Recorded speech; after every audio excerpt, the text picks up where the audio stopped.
द्वापर युग की बात है। एक बार पांडुपुत्र धर्मराज युधिष्ठिर सुदर्शनधारी भगवान श्री कृष्ण जी के पास गए और हाथ जोड़कर बोले, हे कमल नयन, हे जनार्दन स्वामी, आपको मेरा नमस्कार है।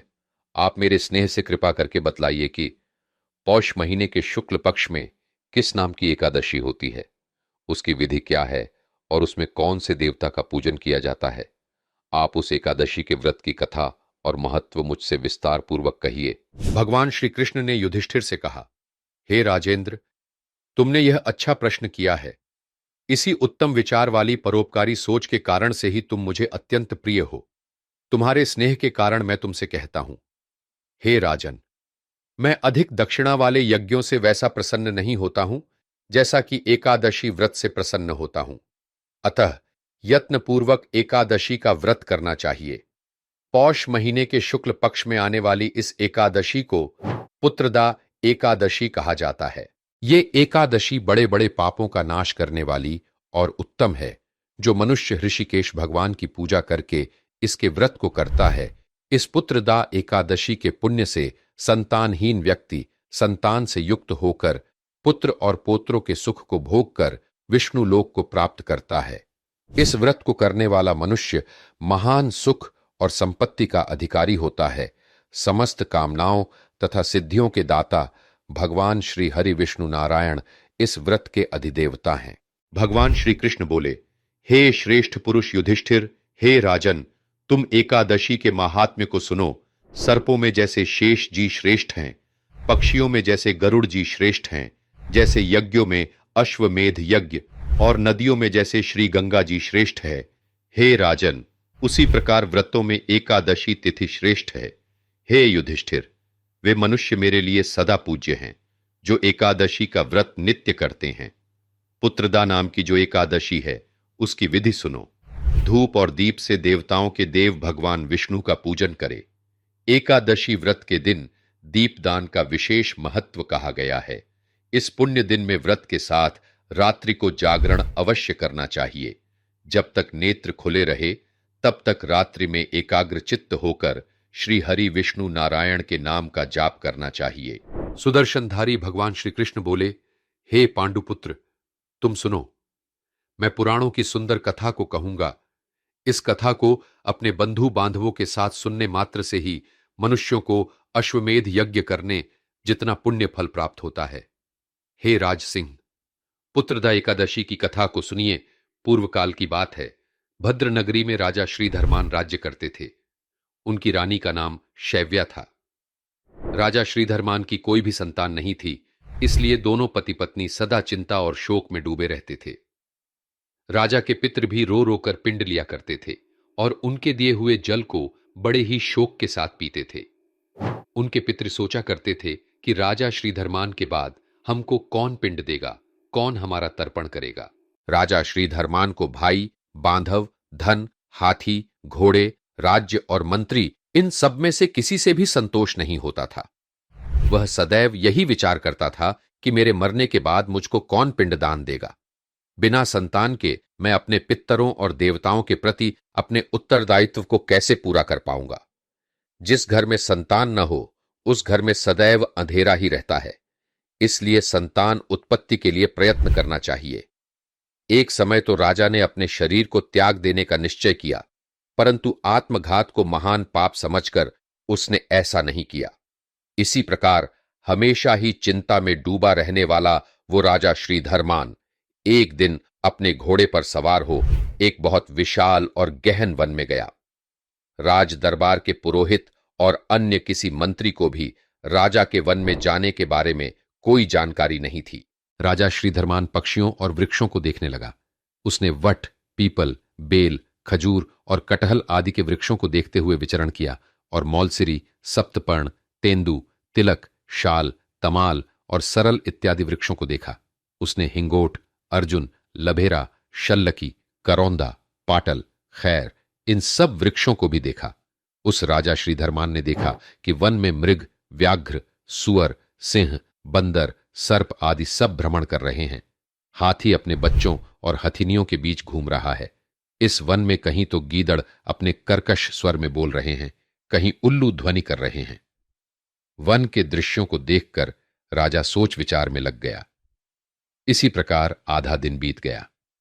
वह सोचने लगा कि मैंने कई यज्ञ किए, ब्राह्मणों को स्वादिष्ट भोजन और दान दक्षिणा से तृप्त किया, फिर भी मुझको दुख प्राप्त हुआ। क्यों? दोपहर होने को आई और राजा श्रीधरमान प्यास के कारण अत्यंत ही व्याकुल होने लगा।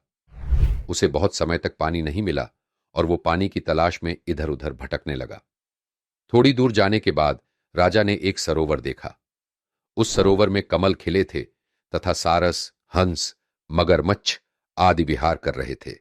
उस सरोवर के चारों तरफ मुनियों के आश्रम बने हुए थे। सरोवर के तट पर बहुत से मुनि वेद पाठ कर रहे थे। उन्हें देखकर राजा को बड़ा हर्ष हुआ। उसी समय राजा का दाहिना नेत्र और दाहिना हाथ फड़कने लगा, जो उत्तम फल की सूचना दे रहे थे। राजा शुभ शकुन समझकर घोड़े से उतरकर मुनियों के सामने खड़े हो गए और पृथक पृथक उन सब की वंदना करने लगे। वे मुनि उत्तम व्रत का पालन करने वाले थे। तब राजा ने हाथ जोड़कर बारंबार दंडवत किया। तब मुनि बोले, राजन, हम लोग तुम पर प्रसन्न हैं। मुनियों ने कहा, हे राजन, हम तुमसे अत्यंत प्रसन्न हैं। तुम्हारी क्या इच्छा है, सो कहो। राजा ने पूछा, महाराज, आप कौन हैं और किस लिए यहां आए हैं? कृपा करके बताइए। मुनि कहने लगे कि हे राजन, आज पुत्रदा नाम की एकादशी है। यह पौष महीने के शुक्ल पक्ष की एकादशी पुत्र चाहने वालों को पुत्र देती है। हम लोग विश्वदेव हैं और इस सरोवर में स्नान करने के लिए आए हैं। यह सुनकर राजा कहने लगा कि महाराज, मेरे भी कोई संतान नहीं है। यदि आप मुझ पर प्रसन्न हैं तो एक पुत्र का वरदान दीजिए। मुनि बोले, हे राजन, आज पुत्रदा एकादशी है। आप उसके उत्तम व्रत को कीजिए। भगवान केशव की कृपा और हमारे आशीर्वाद से अवश्य ही तुम्हें पुत्र की प्राप्ति होगी। मुनि के वचनों को सुनकर राजा श्रीधरमान ने उसी दिन एकादशी का व्रत किया और द्वादशी को उसका पारण किया। इसके पश्चात मुनियों को प्रणाम करके महल में वापस आ गया। कुछ समय बीतने के बाद रानी शैव्या ने गर्भ धारण किया और 9 महीने के पश्चात उनके तेजस्वी और पुण्य कर्म करने वाला एक पुत्र हुआ। वह राजकुमार अत्यंत शूरवीर, यशस्वी और प्रजापालक हुआ। श्री कृष्ण बोले, हे राजन, पुत्र की प्राप्ति के लिए पुत्रदा एकादशी का व्रत करना चाहिए। जो मनुष्य इस महात्म्य को पढ़ता या सुनता है, उसे अंत में स्वर्ग की प्राप्ति होती है। जो मनुष्य इस पुत्रदा एकादशी के व्रत को करते हैं, उन मोक्ष भागी मनुष्यों को अवश्य पुत्र की प्राप्ति होती है।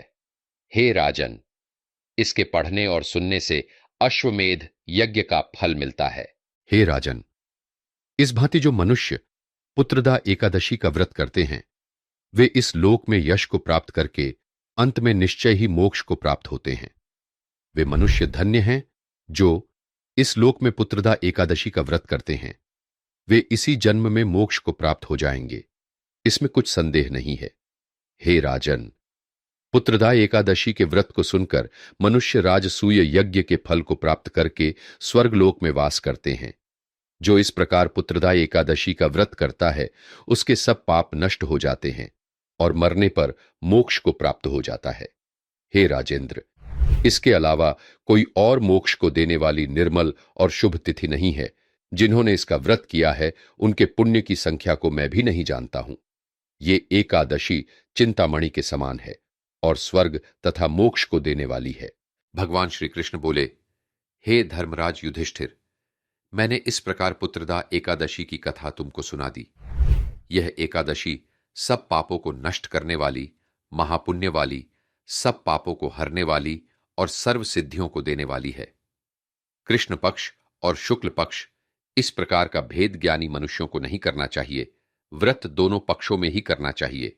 द्वादशी युक्त एकादशी सबसे श्रेष्ठ है। इस लोक और परलोक में सुख की इच्छा करने वाले मनुष्यों को इस पुत्रदा एकादशी का व्रत करना चाहिए। इसका महात्म सुनकर मनुष्य सब पापों से छूट जाते हैं और इस लोक में सुख भोग कर अंत में विष्णु लोक को जाते हैं। इस प्रकार पुत्रदा एकादशी की कथा सुनकर धर्मराज युधिष्ठिर बहुत प्रसन्न हुए और नियमानुसार एकादशी का व्रत करने लगे। अपने सनातनी होने पर हमेशा गर्व करें। श्री सीताराम भक्तवत्सल दिव्य संस्थान की प्रस्तुति। कृपया हमारे चैनल को सब्सक्राइब और शेयर करें। अपने सुझाव कमेंट बॉक्स में लिखें और हमेशा रटते रहे। जय श्री राम। जय जय श्री राम।